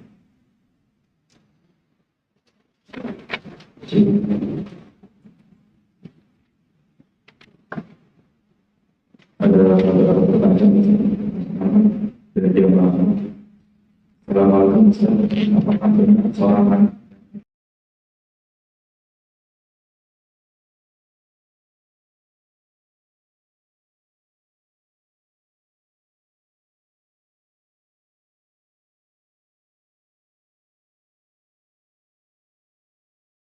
Ya.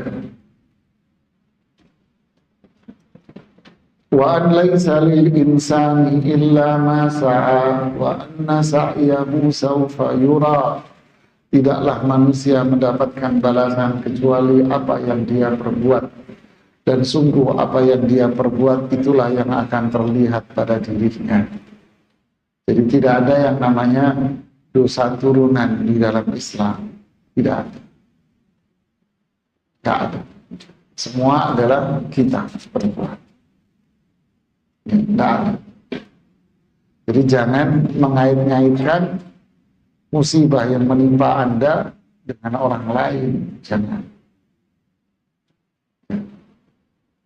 Tahu, sama pula dengan ini. Ustadz, saya lagi ribut sama suami, sama istri. Kayaknya kita lagi kena sihir, Ustadz.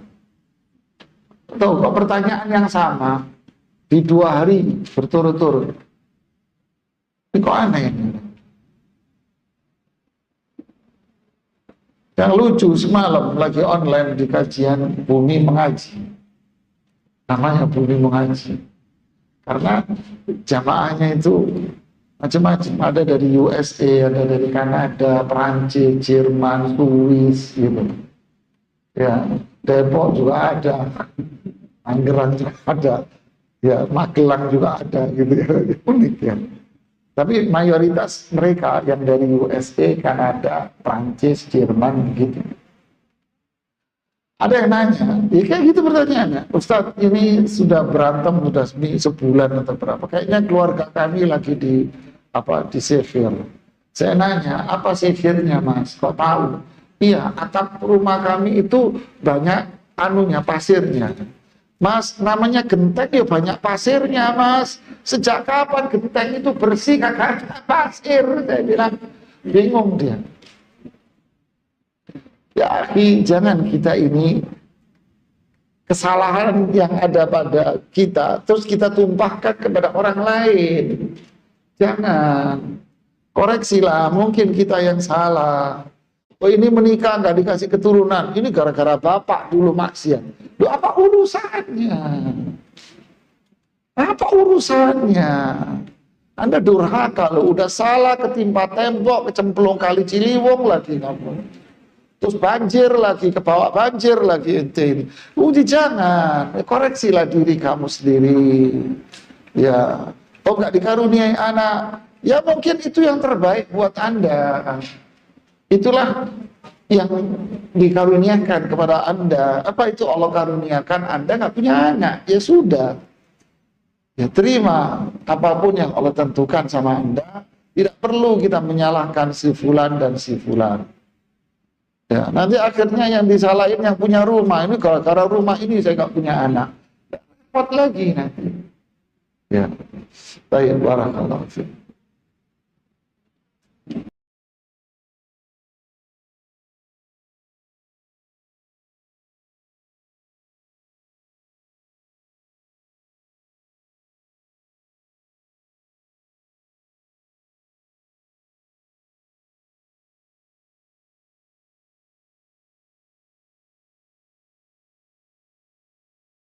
Akal aja.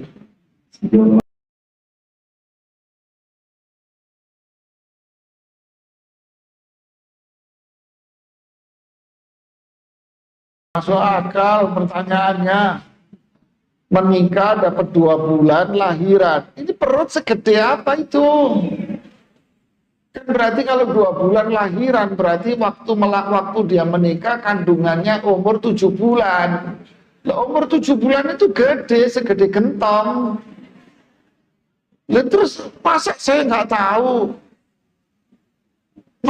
Masa ada prasangka baiknya segede gitu? Mungkin istriku gendut ya sampai segede. Ya nggak masuk di akal, Mas. Oke lah, saya jawab secara hukum lah. Ya kan? Apa hukumnya seseorang menikah dalam kondisi hamil? Hamil dari perzinahan.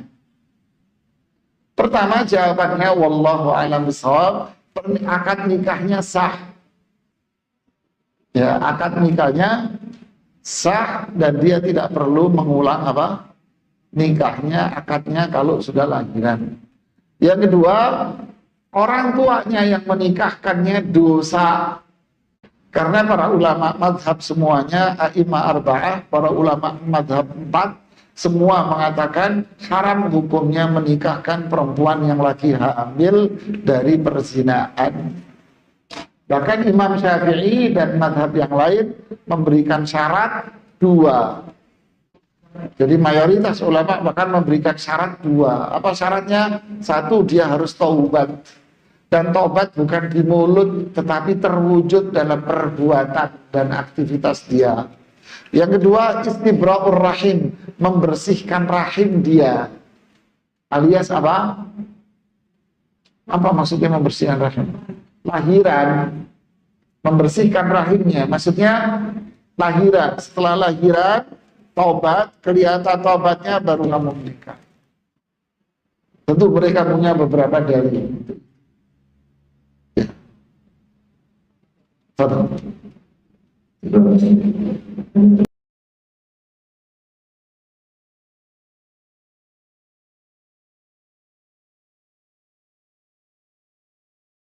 Jika mengerjakan yang sunnah, apakah sunnah jadi yang wajib? Logika dari mana? Tidak ada keaturan syariat seperti itu. Ya sunnah ya tetap sunnah sampai kiamat. Ya sunnah tidak akan berubah jadi wajib. Kenapa? Karena malaikat Jibril nggak turun ke rumahmu lagi. Dan nggak akan turun ke rumah. Masa malaikat Jibril akan datang, kamu dapat wahyu, mulai hari ini sholat sunnah jadi wajib, mas. Ya kendeng ala ini, mas. Yang sunnah ya sunnah sampai hari kiamat. Kenapa? Rasulullah SAW sudah wafat, berarti sudah terputus wahyu, berarti hukum apa? Al-yawma akmaltu lakum dinakum wa atmamtu alaikum ni'mati wa raditu lakumul islama dina. Berarti apa? Sudah selesai. Yang wajib tetap wajib, yang sunnah tetap sunnah, yang haram tidak akan jadi mubah, yang mubah bisa jadi haram. Gitu kan? Wallahu a'lam. Terus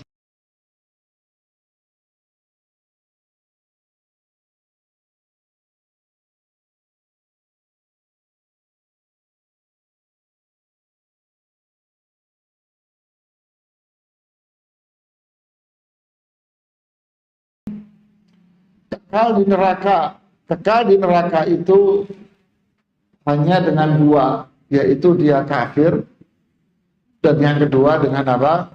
Syirik kepada Allah Subhanahu wa taala. Itu yang membuat orang kekal. Adapun jika dia muslim, kemudian dia tidak pernah berbuat syirik sama sekali, tapi dia berbuat dosa besar, itu tadi hadis yang kita sebutkan. Rasulullah SAW mengatakan di hadits Anas bin Malik, syafaati li ahli al-kabairi yaumal qiyamah. Syafaatku diberikan kepada pelaku dosa besar di hari kiamat. Jadi ingat, ya udah, ntar gue maksiat aja, ntar juga dibantu sama Rasul. Oh ini ngajak berantem namanya. Nggak bakal dikasih, ini nggak bakal diampuni. Kullu ummati yadkhulunal jannah illal mujahirun. Semua umatku dimaafkan kecuali yang terang-terangan. Nah ini kan dia yang berbuat dosa besar selama tidak syirik nanti dapat syafaat. Tapi apa? Dia akan diadab sesuai dengan tingkat apa? Maksiat, tapi dia tidak kekal di neraka. Ya wallahu a'lam.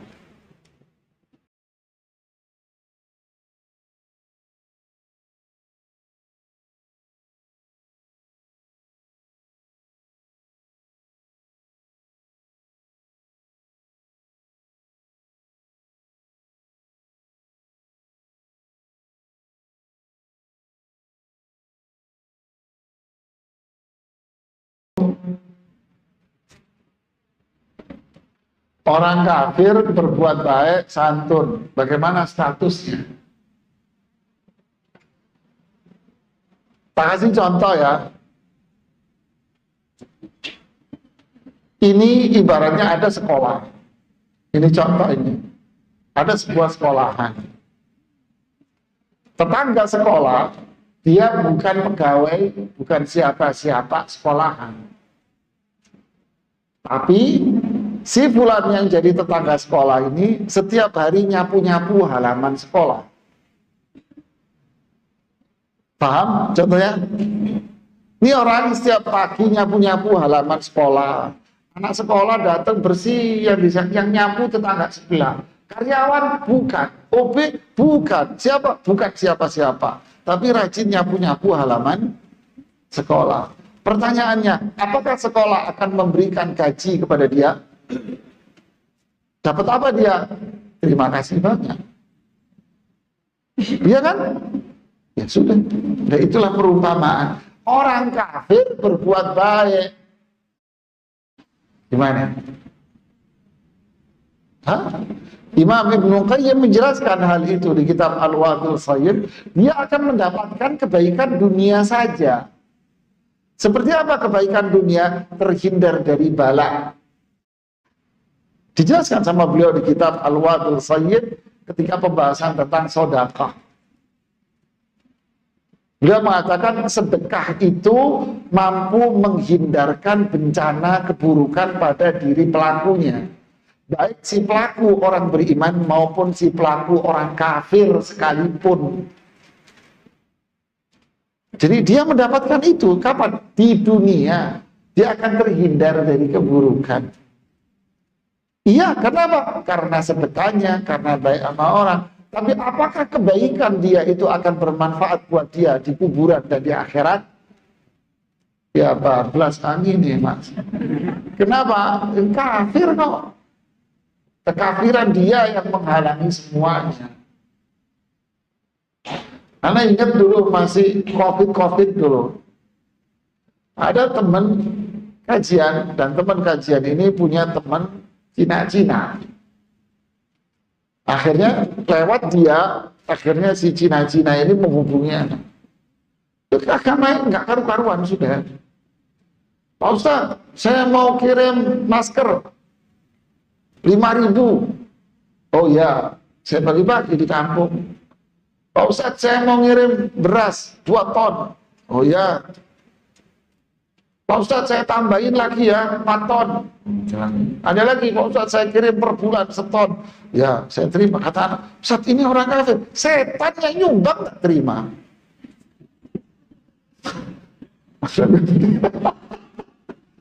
Coba siapapun yang nyumbang ya kita terima, ya kan? Manfaatnya buat dia. Ya buat dia manfaat. Manfaat apa? Dunia aja. Tapi di akhirat enggak. Di dunia hanya sebatas terhindar dari keburukan. Cuman apakah dia mendapatkan ketenangan hati, kenyamanan hati? Enggak, karena kekafiran dia sehingga hatinya enggak nyaman. Tapi dia terhindar dari keburukan. Nah, ini yang dijelaskan oleh Ibnu Qayyim rahimahullah di Al-Wabil.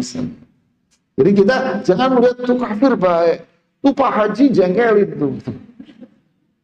Umpamanya kan, kata orang mending gue beli di tokonya Cina daripada beli tokonya Pak Haji. Ya nggak benar juga. Tapi secara hukum, saya bicara secara hukum, bukan vonis ya. Ya semuanya boleh-boleh aja. Tetapi, apa itu?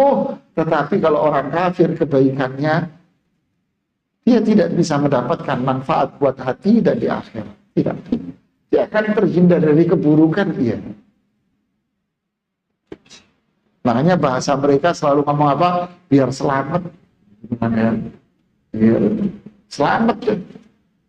Tapi hatimu tetap menderita, stres, galau, tertekan, kan gitu dia. Ya wallahu a'lam.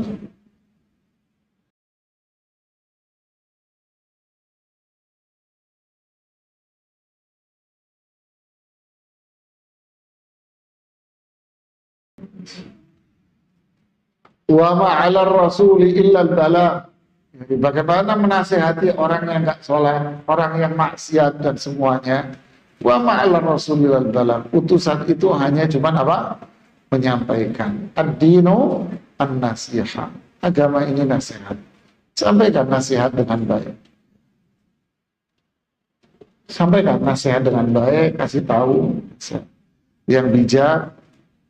Terus sampaikan lagi, kalau teman dekat Anda, sampaikan terus, kalau itu pasangan Anda, sampaikan terus setiap hari, dibangunin, diingetin, ayo sholat, bangunin, ayo sholat, waktunya sholat, terus ingetin dengan santun, dengan baik, tutur kata yang lembut, terus doakan kepada Allah.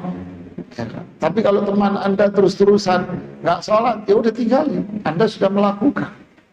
Kalau pasangan Anda sudah 2 tahun, 3 tahun, 4 tahun tetap nggak sholat, Anda sudah melakukan berbagai macam cara.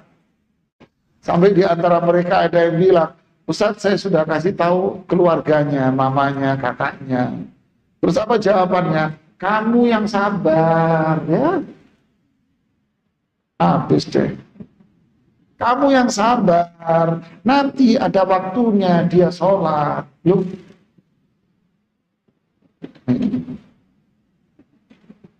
Orang Jawa bilang tumbuh ketemu tutup.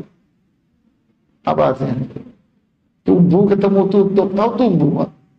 Besek itu besek yang dari bambu, tutupnya apa? Ya besek bambu, maksudnya apa? Ya klop, anak mama sama. Terus apalagi? Ya satu-satunya jalan yang terakhir tadi apa?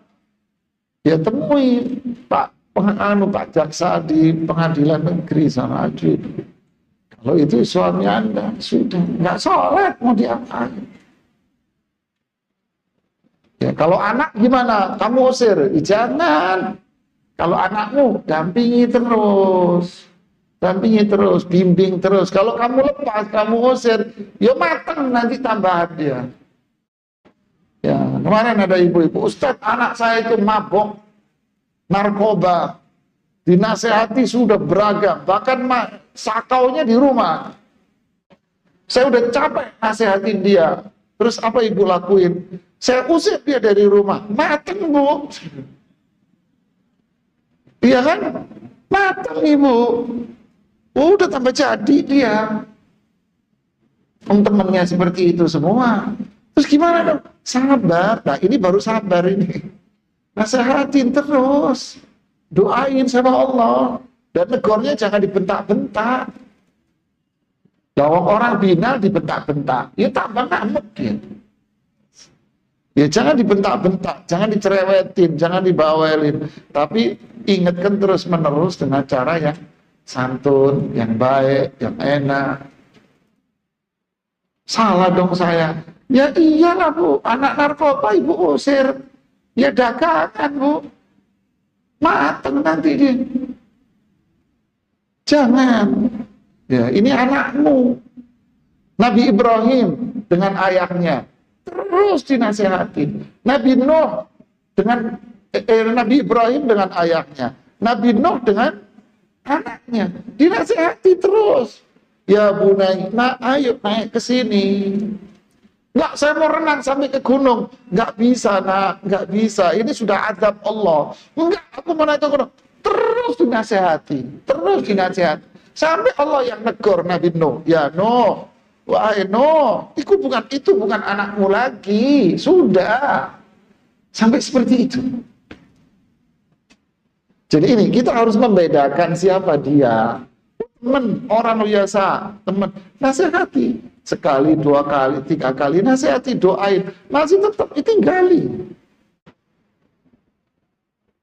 Ya kan? Kakak Anda, suami Anda, istri Anda, nasihati terus yang sabar, dampingi setahun 2 tahun, coba. Ya, panggil saudara yang lain, panggil ayahnya, ini usahain beragam cara. Nggak bisa, ya sudah, Anda ajukan cerai. Anakmu, ya jangan ditinggalin. Kita nggak tahu kapan tobatnya. Barangkali dia tobat setelah kita wafat. Iya tidak? Dia tobatnya kapan? Setelah orang tua wafat. Dan kita menemukan anak-anak seperti ini banyak. Di sekitar kita aja banyak. Oh dulu hijrah. Kapan hijrahnya? Setelah orang tuanya wafat. Dulu waktu mamamu ada, bodaknya pol kamu. Iya tidak? Kita harus jujur itu. Ya kita nggak tahu kapan hidayah itu tiba, apalagi buat anak-anak kita kan. Usahain terus. Ya, barangkali setelah kita wafat nanti jadi tobat dia. Sama apa? Ya, kita nggak tahu. Itulah usaha kita. Ya, masih ada habis.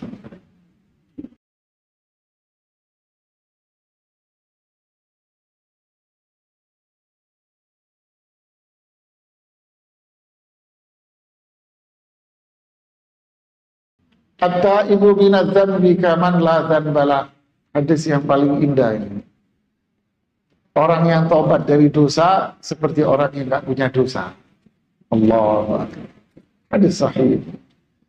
Riwayat Imam Tirmidzi. Orang yang tobat dari dosa seperti orang yang nggak punya dosa. Syaratnya berlaku. Ya, syarat-syarat tobat dipenuhi. Terus kita berusaha untuk menjadi kelompok yang mana? Kelompok yang ketiga. Ya, kita lakukan apa yang Allah perintahkan dan kita tinggalkan semua yang dilarang. Wallahul musta'an.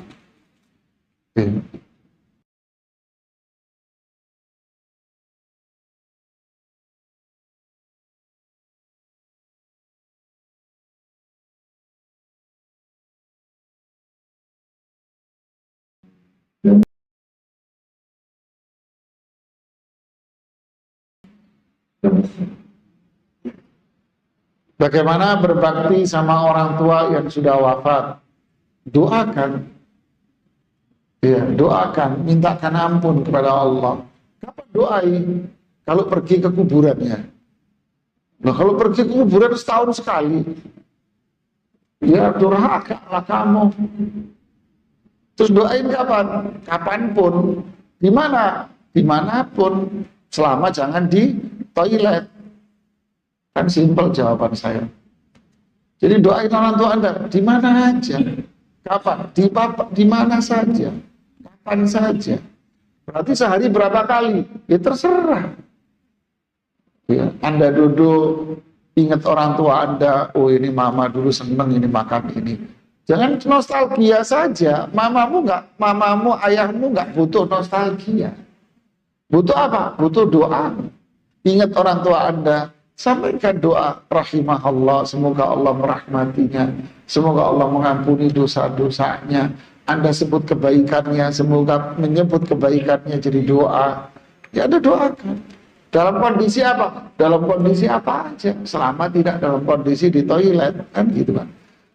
Apalagi dalam waktu-waktu yang mustajab. Nah, itu doai, sertakan doa orang tuamu di sana yang udah wafat. Kemudian sedekah untuk mereka. Baik sedekah yang habis dimakan, sedekah biasa, atau sedekah yang jariyah, yang lama, yang long time. Apa yang long time? Al-Quran. Ya, pokoknya fasilitas-fasilitas yang digunakan untuk kepentingan dakwah dan Islam. Ya, berarti yang jariyah tergantung sama apa? Fulusnya. Ya, kalau fulusnya biasa, ya paling beli Quran. Kalau fulusnya gede, lumayan bisa bikin sumur, bisa bangun untuk kegiatan fasilitas dakwah yang lain. Oh besar, Anda bisa bangun masjid, bangun asrama, bangun kelas di pondok, bangun rumah Quran dan sebagainya. Ini kan yang long. Ya, wallahu taala alam bisawab. Ini yang bisa saya sampaikan, semoga bermanfaat buat saya dan kita semuanya. Subhanakallahumma bihamdik asyhadu an la ilaha illa anta astaghfiruka wa atubu ilaik. Wa sallallahu wasallam ala rasulina al-karim wa ala alihi wa sahbihi. Assalamualaikum warahmatullahi wabarakatuh.